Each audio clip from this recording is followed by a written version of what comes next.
Right now, somewhere in the world, a child is stepping on a Lego brick barefoot, and somewhere else, a parent is paying $500 for a Lego set of the Eiffel Tower. Lego is the most profitable toy company in the history of the world. Not Mattel, not Hasbro, not Nintendo. Lego. A company that makes small plastic bricks sells more tires than any automobile manufacturer on Earth, because Lego produces 400 million tiny plastic wheels every single year. Their revenue in 2023 exceeded $9 billion. Their operating profit margin is higher than Apple. And in 2024, Lego was valued as the most powerful toy brand on Earth for the 12th consecutive year. But here is what nobody tells you. In 1903, Lego was $800 million in debt. They were losing more money every single day than most companies make in a year. Bankruptcy was not a possibility, it was a certainty. And the story of how a small wooden toy company in Denmark went from the edge of total collapse to the most profitable toy empire in history is the most extraordinary business comeback nobody talks about. This is the untold story of Lego, built by a rejected artist who carved toys from wood because nobody would buy his paintings. To understand Lego, you first need to understand Denmark in 1932. The Great Depression had just destroyed the global economy. Factories were closing, banks were collapsing, families across Europe were choosing between food and rent. In Billund, a tiny Danish village so small it barely appeared on maps, Ole Kirk Christensen was watching his entire life fall apart. Ole had spent years building a respectable carpentry business, furniture, household items, wooden ladders. The Depression wiped out his customers overnight. Nobody was buying furniture when they could not afford bread. His wife had died years earlier, leaving him to raise 4 sons alone. His workshop was drowning in debt. The bank was calling. The villain in this story was not a competitor. It was an entire global economic collapse that had cornered a widowed carpenter in a tiny Danish village with no customers, no money, and no obvious way forward. Most men in Ole's position accepted the inevitable. Ole Kirk Christensen walked back into his workshop and started making toys. Not because he had a business plan, not because market research told him to, because wood was what he had. Children were everywhere, and toys, unlike furniture, were something even struggling families found a way to buy for their children. It was not a strategy, it was survival. And it accidentally changed the world. In 1932, Ole began producing small wooden toys, ducks, cars, yo-yos, piggy banks, and selling them door to door across the Danish countryside. The business was microscopic, but Ole was obsessive about one thing above everything else: quality. He had a sign above his workshop door that read, "Only the best is good enough." It was not a marketing slogan, it was a personal religion. He threw away products that did not meet his standard, even when he desperately needed the money they would have made. In 1934, he held a competition among his employees to name the company. He himself submitted an entry, combining the Danish words "leg godt," meaning play well, Lego. He won his own competition. Years later, Ole discovered that in Latin, Lego also means "I put together" or "I assemble." He considered it a sign. But the real turning point came in 1947 when Ole's son Godfred traveled to England and returned with something that would completely transform the company: a plastic injection molding machine.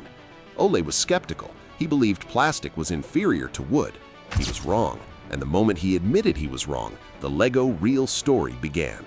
In 1949, Lego produced its first plastic brick, called the automatic binding brick. It looked almost identical to the Lego brick you know today. Almost. The crucial difference was that the original brick had no tubes on the inside bottom. This meant the bricks clicked together, but not securely enough. They popped apart too easily.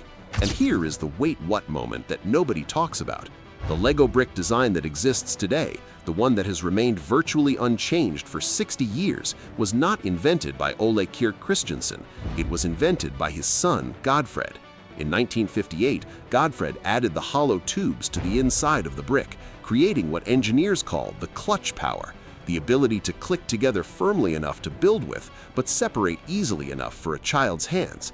That single design decision, adding hollow tubes to the inside of a plastic brick, was patented on January 28, 1958. It is one of the most valuable design patents in the history of manufacturing.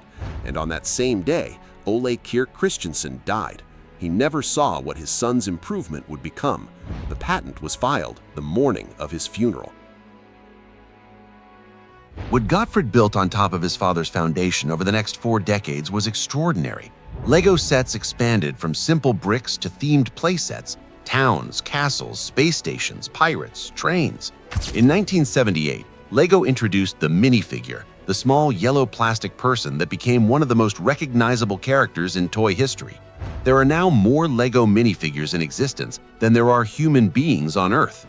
8 billion minifigures have been produced.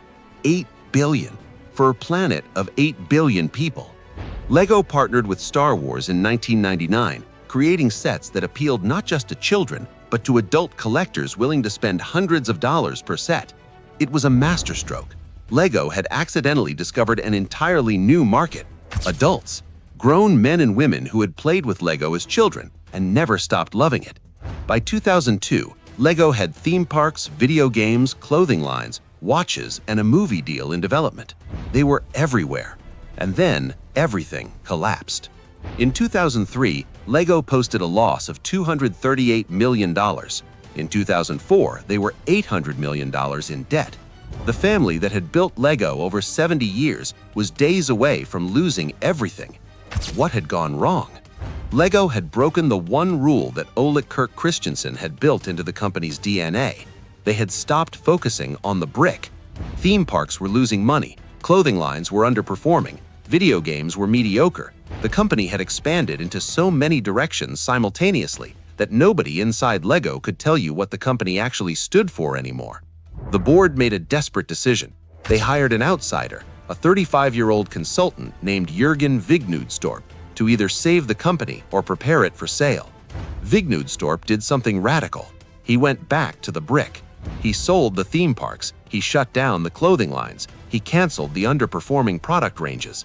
He cut the number of Lego elements from 14,000 different pieces to 6,000.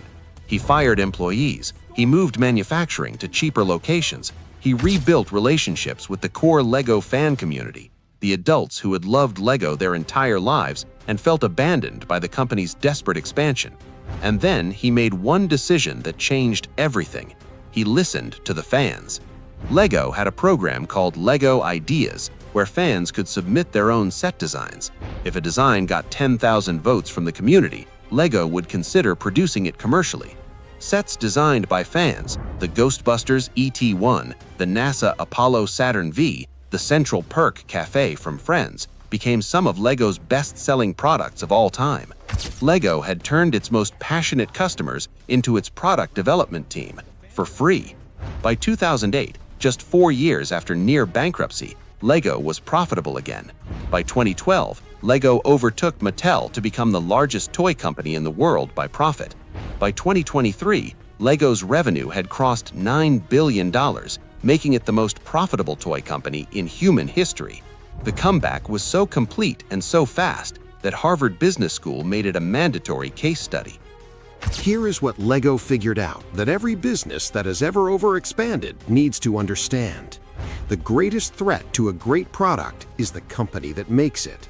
Lego did not almost die because of competition. It almost died because it forgot what made it Lego. A simple brick, endlessly combinable, limited only by imagination. When they remembered that, everything else followed. Ole Kirk Christensen once said, "Only the best is good enough." He said it in 1932, standing in a debt-ridden workshop in a village nobody had heard of. His company almost forgot it in 2003, and the moment they remembered it, they became the most profitable toy company in the history of the world. From a rejected carpenter's workshop in Billund, Denmark, to $9 billion in annual revenue, to more plastic wheels produced every year than every car manufacturer on Earth combined. That is the untold story of Lego. Drop a comment below right now Tell us which empire you want us to expose next on Untold Billionaires. The most requested name gets the next video. Your comment decides what we make next. Until next time.